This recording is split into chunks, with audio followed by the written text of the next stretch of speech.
you're anything like me, you're an avid user of Amazon. I get ads all the time for things it thinks I need to buy, apps I need to download, movies I need to watch, and books that I need to read. Well, recently I was recommended to buy a book with a rather intriguing title. The book was titled Mean People Suck: How Empathy Leads to Bigger Profits and a Better Life. And though the title necessarily wouldn't draw me to the book, I was really intrigued by the summary. Took time to read it, and in part it says this. This book uses real life experience and proven research to show why instead of blaming others, we can look inside ourselves and learn how to use empathy to defeat mean in every situation. This insightful guide shows leaders and employees how more emotional communication increases profits and enhances lives. If you're ready to enjoy a more gratifying professional and personal life, this book's stories and proven tips will help get you there, even if mean people suck. And no, it doesn't include the magic potion to solve all your problems or give you the formula to fix mean people. Or does it? Have you ever been talked about, but not to? Have you ever been made to feel like a number? Ever walk in a room and feel like you're there just to go through the motions? One of the worst feelings as a parent is when your kid comes home from school and tells you how down they are feeling because people are gossiping about them or treating them differently or awkwardly. It's really hard to understand why people misrepresent us and then other people react to something that you never said or wrote or even remotely believe. Why do people say the things they do, especially when they know their words will be hurtful? Don't they care about other people? Aren't they my friends? You know, there are some days where I just want to respond with the title of that book, Mean People Suck. Believe it or not, everybody's human, and most people will at some point, because of their human nature, let you down in some respect. They'll fail to meet your expectations, not because they're bad people, but rather because they're human. And as humans, we're all flawed. But what about the people who just seem to take it too far? You know, the people who are just plain mean.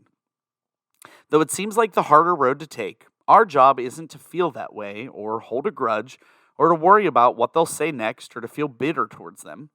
If you're in that situation, which we all will be at some point, choose to be the bigger person. Choose freedom from bitterness and resentment and pain. Freedom from that aching feeling in the pit of your stomach. When I focus on the humanity in the other person, when I see that they're just like me, I'm finally able to forgive them and to move on with a clearer head and less pain. So that brings me to a little thing called empathy.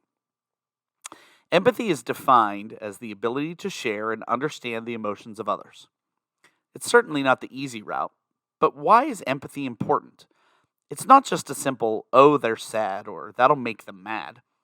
The brain is a fascinating series of pathways and connections that make up a big network, and every thought, every feeling, every reaction, every environment has an effect on that network. Without getting into all the science, there's two clearly different types of empathy that have been identified. There's cognitive empathy, or the ability to understand the emotions of others, like a psychologist who understands what their client is going through but doesn't feel the same thing. Then there's affective empathy, or literally feeling others' emotions alongside them. Empathy is important because it helps us understand how others are feeling so we can respond appropriately to that situation. And while empathy is most often used for good, there's times when it can be twisted or misused for negative use, such as sharing feelings with someone else of hatred or aggression or using emotion for manipulation. So the question is this. If we know empathy can be such a powerful tool for the positive, why do so many people relate so poorly to others? And this is what I mean. Why do people think things they say are funny and continue to say them when it's obvious that their comments are hurtful? Why does somebody continue to act a certain way towards someone when it's obvious that they're hurt or uncomfortable? When we're kids, one of the first things we tend to do is mimic our parents or those we spend a lot of time with. We learn early to feel sadness when somebody gets hurt. We learn about the golden rule, to treat others like we want to be treated. We find out through consequences and interactions that bullying people isn't nice. We know that we should be kind and have empathy, but why do so many of us have trouble doing that very thing, especially as we grow up? As a middle school teacher, I see kids pick on each other all the time. And I remember this from my youth too, but the majority of the time it's just innocent picking or jokes that friends will poke at each other. But there's times when the comments, the interactions, the actions, which they feel are harmless, can have a snowball effect to lead to other things. They can have a not so positive outcome. Even as kids, these interactions don't make us feel good. And as adults, it leads us sometimes to be self conscious, to worry, and even sometimes anxious and depressed. But perhaps the bigger issue is this: if we don't have a plan, if we're not proactive when we experience situations like this, we allow the mean people to gather at least some measure of control over our lives, even if it's small. You know, a lot of times people keep us, quote, off balance, even if they don't intentionally mean to. Things are said, we don't know how to respond, sometimes because we don't expect it. Sometimes it's because we let our guard down and we don't know what to do or say. And if it happens, it's like our balance gets thrown off. And we feel like we have to compensate for it in some manner. And that looks different for everybody. So, in a world where the words be kind are tossed around as quickly as the latest trend, why is it so hard to be kind? Even though we all tend to have our moments where we act not so nice, admittedly, there are people who make it more of a way of life. So, if we consider ourselves loving and kind for the most part, what do we do about mean people? Remember what I said a minute ago about feeling like we have to compensate for what mean people may do? It's difficult. I mean, so hard to be genuinely good to someone who just isn't good, right? No matter how strong your faith is, no matter how good of a person you are, when you're caught up in a moment, it's hard to be kind to people who, in their heart, just seem to be unkind. How quickly we allow ourselves to forget the golden rule and make it instead do unto others as they did to us. We got to get even, right? But remember, getting even makes us even. And in that case, that means you're no better than they were. I feel like most of the time we aren't dealing with people who are mean to the core. We deal with people who are difficult to deal with, let's just say. How do you handle that? How do you handle those interactions? You know, a lot of times I think it comes down to accountability. Accountability to ourselves, to know how to act the right way, and accountability with others to keep us in check. We know the right way to respond, and that is to be the bigger person. And being the bigger person is not talking back in a negative way. And it's not about one-upping. It's not about running away so you don't have to confront what was said or done towards you. You see, taking any of those paths just creates a perpetual cycle that allows the comments, the negative actions, the stereotyping, the things that are making you feel perhaps worthless to continue. Woe is me. And when they started it, that only goes so far. When hurtful words hit me, I want to respond with words that will hurt back. That's my initial thought, right? I'm looking for something to justify my indignation or even my anger. But I know that's an immature response to meanness that doesn't reflect God's heart well. I want to give you just a few key points today that I think might help you break the cycle of being mean in response and allowing mean people to maybe have some control in your life. The first is to refuse your instinct to seek revenge. I'm sure you've all heard the scripture, an eye for an eye, a tooth for a tooth. But it's the second part of that scripture from Matthew 5 that doesn't get shared as often. If anyone slaps you on the right cheek, turn to them the other cheek also. Now, it's not saying here that we should just hunker down, allow ourselves to be bullied or tortured or ridiculed. This statement is reminding us that we shouldn't respond with the same way we were treated. In other words, maybe rephrasing it this way: if anyone slaps you on the right cheek, don't slap them back. Fighting back when we're wronged only continues that cycle of meanness. instead of putting a gentle stop to it with our love in place of anger. And that brings me to my second point, and it's probably the harder of these, and that's to be kind. Kindness is not the same as I'm going to be a doormat. Though it's hard to fathom and even harder sometimes to put into practice, we can be grace filled even in the face of nastiness. We're not being asked to do anything that hasn't already been done for us. God loved us first. He loved me, and He loves you. And He's done this without asking for anything in return, all while sending His Son to wipe out our sins. And my third point today isn't necessarily how we should act. It's what we need to help us stay there. And those are some things, and even someone, to help us be accountable. The fact is, in one season of our life or another, or many, we've all been the mean person. Some of our greatest regrets might come from how we responded or how we reacted to people who threw us off balance. So what are our checks and balances to keep ourselves in line? Our pastor has said before that he envisions it like himself being coated in non-stick cooking spray. And that visual doesn't allow negative things to have an effect on him. They don't stick to him and then turn to something that can be a negative response.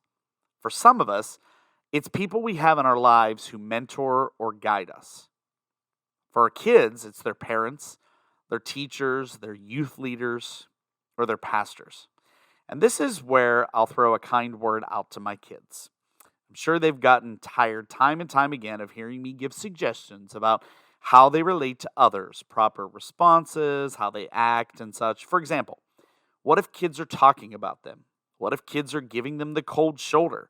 Sometimes the best advice comes from the people who have your best interest in mind and who've been in your shoes in that same situation at one or many points in their lives. So kids, sometimes your parents are giving you advice because they truly care about you. And they've been there, and even though it might not seem like it, they do understand.